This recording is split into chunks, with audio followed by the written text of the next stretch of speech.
Happy almost leap day, Syracuse, and welcome to yet another juicy episode of Juice and Java. On today's episode, we're looking at the upcoming Student Association candidates for this spring. And DanceWorks is here to talk about their March show. We'll wrap it up with a complete Oscars rundown of tonight's Hollywood show. Make sure to grab your coffee because Juice and Java starts right now.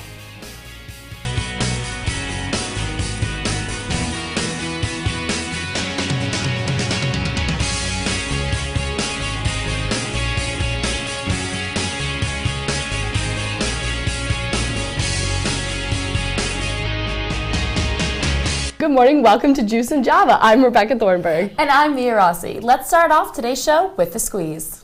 41-year-old woman steals money from Albany area burn victim. Kimberly Bradford of Schenectady County allegedly stole $800 in cash and gift cards from 8-year-old Sapphire Terry of Albany. 75% of her body was burned in a fire in 2013, where she lost her father and 3 younger siblings back in December. Terry received over 1 million cards and packages that contained money and gifts. Bradford was charged with stealing cash and other gifts and could face up to 4 years in jail. How do you feel about this, Mia? This is just such a terrible story because I remember all of the media attention that Sapphire got, and it was such a great cause. Everyone was sending her cards. I know the president spoke out about it, and it's just really sad to see that someone would take advantage of the situation in such a horrible way. I completely agree, and it's like during the holiday season, everybody's happy and excited. Exactly, and now she's just going to jail for something that's just so horrible. Well, also, like, this girl went through so much, and to have this happen to her is just awful. So I know. We wish her the best. Absolutely. So passengers clapped as a boy left a plane due to an allergic reaction to dogs. The clapping created mixed emotions for everyone involved. The boy's mother, Christian Fabian, said her son was in tears and felt horrible for making the family get off the plane. But another passenger thought the cheering was more of a positive notion because the boy, Giovanni, could be properly treated after getting off the plane. The boy's father is terminally ill, and the family was traveling to Washington as a bucket list trip. The airline has apologized to the family and is figuring out if their services can be improved. So this just sounds like this boy had a lot of unwanted attention on him. Oh, and it's just so sad because he took it the wrong way. I think a lot of passengers were clapping to just make him, he's getting off the plane and he's able to get the help he needs. Yeah, but he looks scared. I know. I wouldn't want that attention. I was, especially as a young kid, exactly. All these people, it's and flying can be scary. And this trip was for his father, too, and I don't think he wanted that attention on him, necessarily. Exactly. It was already sort of an emotionally charged event, but hopefully the airlines can, get them something to and make up for hopefully he's just forgotten about it and he can just move on. Exactly. Yeah. And in other media controversies, a University of Missouri professor was fired for trying to block a student journalist from filming protests on campus. The mass media professor, Melissa Click, was caught on video trying to kick out the reporter who was covering activists protesting a series of racist incidents. Many people called Click a traitor to her profession, and she was also charged with assaulting the student. The university decided to hire her after interviews with more than 20 witnesses.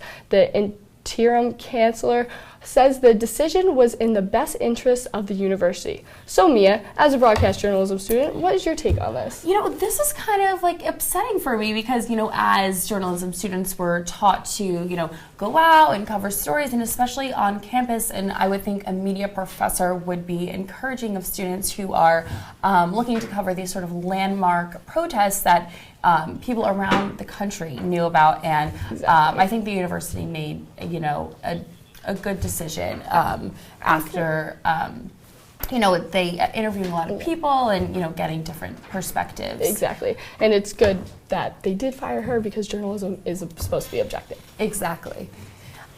Former Sports Illustrated cover girl Cheryl Tiegs is sparking some controversy with her comments about this year's cover, which features plus-size model Ashley Graham. Tiegs, who graced the swimsuit edition cover twice, says that fashion's increasing acceptance of full-figured women sends a bad message. Graham, the first plus-size model to be on the SI cover, has notoriously defended her body and has said she was excited for the opportunity to embrace a different body type. So, Rebecca, this is certainly a hot-button issue. A lot of people have come out in support of Graham. So what do you think about this former model being so negative about it? I just think it's horrible. We should, as women, we should be embracing each other of all body types. And I think it's great that Graham is now on the cover because it just shows that, hey, Sports Illustrated, it's not just twig girls. Exactly. They've embrace everybody. They've had such that one image that's unattainable. It's good to have something that is more realistic for girls. But I don't know how I feel about this model speaking out so negatively. I guess I can get where she's coming from, whole health and everything. But Graham is showing that health can come in all different sizes, which is important as well. And I think she should be encouraging her because it was probably a very scary experience. Like this is new for her, the first plus size model. So I think encouragement should have been. Yeah, but Graham seems like she's able to take it well, so we'll see. Yeah. And in other news, Facebook is expanding the like button. The social media announced this week new emoji reactions can be used on posts. People can now express love, haha, wow, sad, or angry when interacting with friends on the timeline. Facebook's team wanted to create universal reactions for users around the world and give the like button an upgrade. Mia, so how do you think about that, Mia? Well, I like it because I've had a Facebook since like freshman year of high school. So to now, and there's only been a like button. So to now have all these different options, it's kind of fun. I mean, it just, people might take advantage of it though. That's the only thing you have to be worried about. I hope nobody gets their feelings hurt if there's and there's no dislike button, which I think is a lot better. Yeah, well, there was a petition for that dislike button for so long. So maybe this is a good happy medium. So country music fans at SU may be sticking around Syracuse a little after the spring semester because Grammy-winning Zac Brown Band has announced 4 stops in upstate New York coming this summer. The band's Black Out the Sun tour will perform at Syracuse's Lakeview Amphitheater along with 3 other locations nearby. Drake White and the Big Fire will open for the group, and pre-sale tickets will be available starting March 1st at 10 a.m. So I love Zac Brown Band. Yep. Chicken Fried is one of my favorite songs, but I don't know if I would stick around Syracuse for their concerts. I think they're just so fun and awesome, and I love their songs. Knee Deep, Toes, it reminds me of summer and just having fun, laying back, hanging with friends. So yes, maybe I will come out. Maybe I will come back, or I could find one that is closer to home. Luke Bryan's also coming to the Carrier Dome, so we could see him because that's going to be right around when we're still here. Did you get tickets for that? I did not. Unfortunately, it sold out so quickly, I was unable to do it. Yeah, I wanted to as well, and I'm not a huge country music fan, but I like Luke Bryan a lot, and I know his concerts are really fun, so I was trying to get tickets, but it didn't work out. But maybe closer to the concert, people will be selling them. I hope so, or someone's like, hey, I can't go now, and I'll be like, yep, I want that ticket. Yeah. Country music's just so fun. It really is. Well, after the break, the Student Association election is heating up on Syracuse campus, but there's only one ticket. And DanceWorks is here and will give us all the details on this week's performances. Stay with us.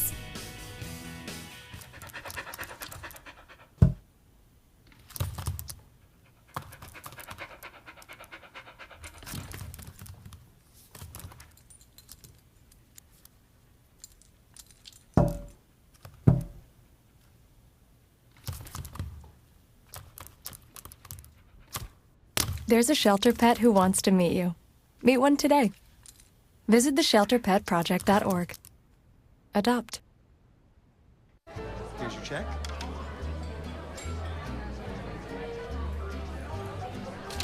Oh, you got it. Since I got rid of my car, I really enjoy walking. Okay.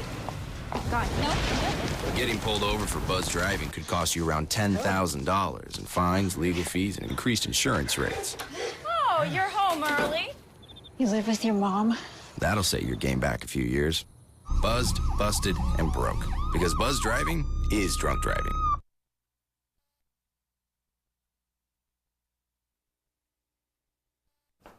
Student Association elections for determining SU's next president and vice president are right around the corner. Juniors Eric Evangelista and Joyce Lalonde are so far the only ticket running. I spoke with them and fellow students about what they all think is important areas to focus on for next year. And I am here with the SA candidates for the upcoming election to be our next student body president. I have running for president Eric Evangelista on my right, and I have his vice president candidate and partner Joyce Lalonde. Why you two have chosen to run for SA in the first place. So please, Eric, I'm going to start with you, and then I'm going to ask Joyce. So, I think that we've chosen to run because we're a great team. We know a lot about this university and what we need to do in order to make it more successful. And I think that we're the best and most qualified candidates for this job. Thank you. When Eric came to me and asked me to run with him, I was honored because of his experience in SA. He's been here since he stepped foot on this campus, and that paired with my leadership opportunities outside of SA, we've become a really great team. So, are there any initiatives that you think are underperforming on campus or not being performed at all that you guys are going to make a cornerstone of your campaign? We'll start with Eric again. Definitely, we really want to try and focus on increasing and improving access to mental health care. And we've heard a lot of complaints about the Slutzker Center, and access to resources for students from the international. And with this segment of Juice and Java, I'm now going to ask students around campus what they hope to see in the next upcoming presidency and vice presidency for the Student Association here on Syracuse University campus. Well, I know that after freshman and sophomore year, most students don't live on campus. They live in housing near Euclid, Westcott. I, for one, live on Clarendon, and it's always annoying that this is where mostly students live and that there's no effort to shovel or do anything about the ice and snow there. So getting to campus is rough. So it'd be nice if there was a way that we could get that shoveled. I would probably say mental health and parking. Can you elaborate a little on either one of those topics? I think that mental health of students kind of goes overlooked by a lot of people. And parking, we just need more spots. Students and candidates alike that mental health and student transportation are major areas of concern. Only time will tell if these two issues will be important deciding factors in the upcoming election. Thanks, Matt. Now we have Rachel Renna and Lauren Schroen here, directors of PR for DanceWorks, to talk about the show. So guys, what do we expect this year from DanceWorks? So the show is on Friday. It's March 4th and 5th. And it's at 8 o'clock. The student tickets are $3, so please come out and get a ticket. It's going to be so fun. We have lots of different styles here. We have hip-hop, jazz, contemporary, tap, a whole bunch of different styles for you guys. It's in Goldstein Auditorium, and it's actually our 30th anniversary this year, so we're so excited. And what do we expect to see from the dancers? How will they be dancing? What's the excitement going to be about? Ooh, well, definitely because it's our 30th year anniversary. We're really pumping it up this year. The show theme is actually sports. So it's based off like the Nike Just Do It. We're doing Just Dance. Yep, and we have one of the most talented casts we've ever had. We have over 80 active members. And I think there's really a lot of diversity in the styles this year, so I think that's going to be something we're really bringing to the table. Very exciting. And you guys are dancers as well. Are you excited about the whole performance, and what will you guys be doing? Yeah, so this is actually my second year on DanceWorks. It's my first year on board, so it's the second time we get to really put it all together. And we're also both actually choreographers as well, so it's really exciting to have our dancers and watch our visions come to life, and we're just really excited to see how it all turns out. Yeah, and you guys have been on the board for 2 years, and you've seen it grow, and now it's 30 years. How do you think DanceWorks has changed over the years, and what do we expect new this year? I think there's been a whole lot more dedication among everyone. It's more exciting every year because once you're in it for 1 year, you get to see what it's like to be on stage and have all your friends come and support you. That's the other thing. We have a lot of family and friends coming this weekend. I went last year, and it was so awesome. I highly recommend it to everyone. I was so impressed by just everything that you guys did, and it's like student run, so I thought fantastic. I think we've really improved our amount of professionalism over the years. We've really grown. We're actually the largest student-run organization on campus, and because we're audition-based, I think that really adds a level of professionalism. And all grades, all years will be in attendance for this Yep, show, we have right? from freshmen to seniors, people who've been it for 1 year, been in there, it's their last year, their senior year. So it'll probably be their last time dancing, but Yeah, Gonna be it's, pretty memorable. Yeah, I'm sure. I'm so excited for the show. And when is it again? March 4th? It's March 4th and 5th at 8 o'clock in Goldstein Auditorium. Wow. Tickets are $3. Go get them at Shine. Please come. It's going to be so fun. I'm so excited, and I can't wait to see you guys perform as well. So thank you so much for coming in. Thank you. Of course, thanks for having us. No problem. And now for Perk Up with Sarah Perks. Let's see where Sarah went this week.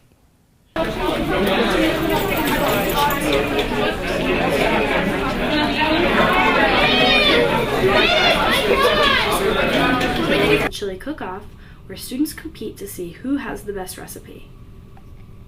Okay, so hi, I'm Sarah. Hi, I'm Jed. I'm Kristen. Nice to meet you guys.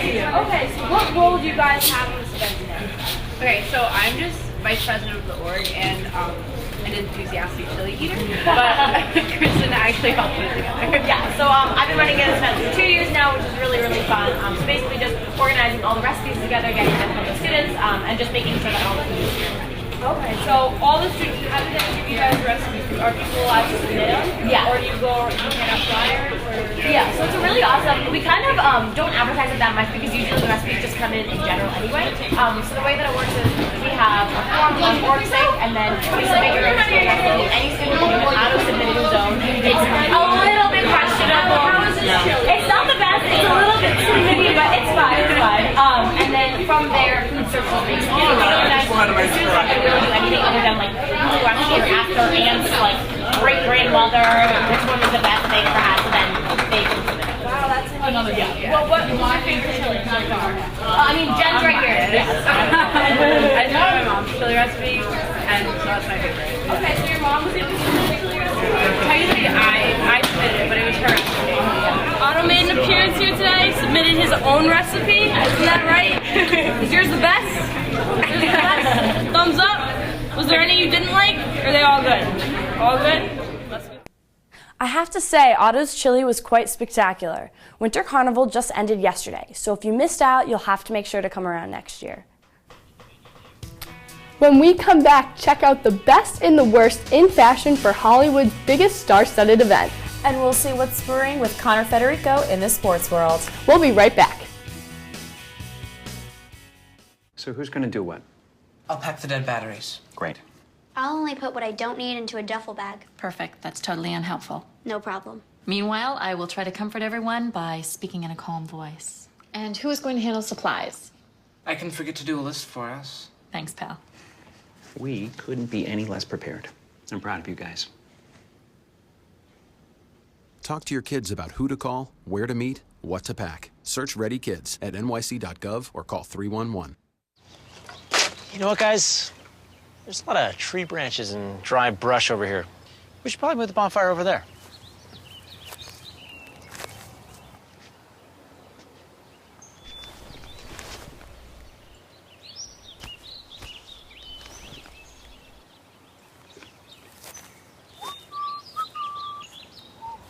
I'm guessing Smokey liked that idea.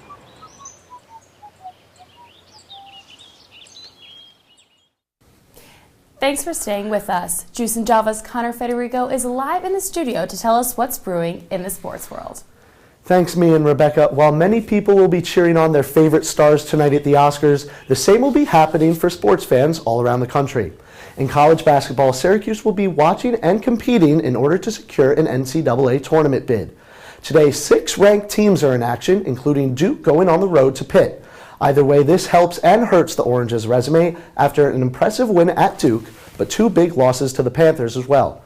The Q sits at 19-10 overall right now, and a win against either North Carolina or Florida State as the season winds down would be an impressive final push. In the NBA, Steph Curry and the Golden State Warriors are making history, but are facing backlash from a few basketball Hall of Famers. With a quarter of the season still left to play, Curry broke the record for most three-pointers in a season last night, the same mark he broke last year. It's an incredible feat, but NBA greats like Oscar Robinson and Kareem Abdul-Jabbar have come out and said that this is a softer league than the one they played in years ago. The high praise for the Warriors isn't warranted, according to them. Curry and others have labeled the critics as annoying and said yesterday that they are a very competent group. And ladies, it's just about my favorite time of year, spring training. All 32 Major League Baseball teams got back into action last week, hitting the diamond in Florida and Arizona. The defending World Series champion Kansas City Royals have a lot to prove this spring, while teams like the Mets and Yankees look to be on the rise. And in the wake of all this Oscars fashion talk, be on the lookout for some new and improved spring training uniforms. Each team has a new distinct hat they will wear during the league's preseason. And some have become a huge hit, as you guys know, though. Some might be too hard to make a statement, as I'm sure you'll be expecting tonight on the red carpet. Alexis McDonald, a fashion editor of Equal Time magazine, here to talk about the fashion on tonight's red carpet. So, Alexis, what is the big trend that you are expecting to see tonight? Well, there's a couple trends that are kind of going through the runway shows, and so I think sheer lace, pink is a big color for spring, so I expect a lot of that. What shade of pink? Are more like pastel, or are you thinking more hot pink? I think more of like a pastel, lighter pink. I don't think hot pink would be big at all. I mean, unless someone's like really feeling. Yeah, it could be like, I don't know if Lady Gaga is going, maybe she'll throw in bright pink. I don't know. Yeah, well, she was at the Golden Globes. Yeah. But I don't know if she'll be at the Oscars. And who do you think will be like the best dressed, or who do you think is going to wow everyone? Well, Jennifer Lawrence has like been killing the game. I love her in red. She looks fantastic. And she always wears Dior, so like I'm really interested to see which look she's gonna pick. Alicia Vikander is doing good. Brie Larson was just on the cover of Vogue, so I think she'll have a big moment. Yeah. Emma Stone is also really well dressed every year, so probably like those ones. Is there any like underdogs for say, maybe people that fans aren't necessarily thinking of that could come out and have a really fashion forward night? I have no idea. Probably that was a hard one to predict. Yeah, I feel like tough question. I don't know. Or who would you think would be the worst dressed? Well. Yeah, who is anyone with a bad track record? Who Gwyneth Paltrow kind of has a bad track record. J-Lo's kind of like a hit or miss. Like sometimes it might be a little too scandalous. Exactly. Sometimes she goes a little like too tight or too sheer. She has a great body, but I mean, I wish I looked that good when I was so yeah. But sometimes like, and especially like for the Oscars, you have to tone it down or make it more formal, since it's such a formal occasion. Yeah, I feel like for other award shows, they can be a little more adventurous with their fashion, and then the Oscars is kind of a more muted, toned down look, and they have to look really sophisticated and whatnot. So yeah. Yeah, and what about guys' fashion? Any guys that? Oh gosh, Idris Elba always looks really good. Like he always has a really like slim, tight suit.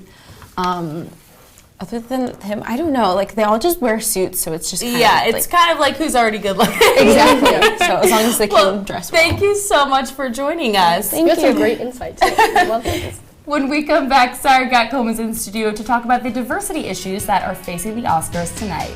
We'll be back in just a minute.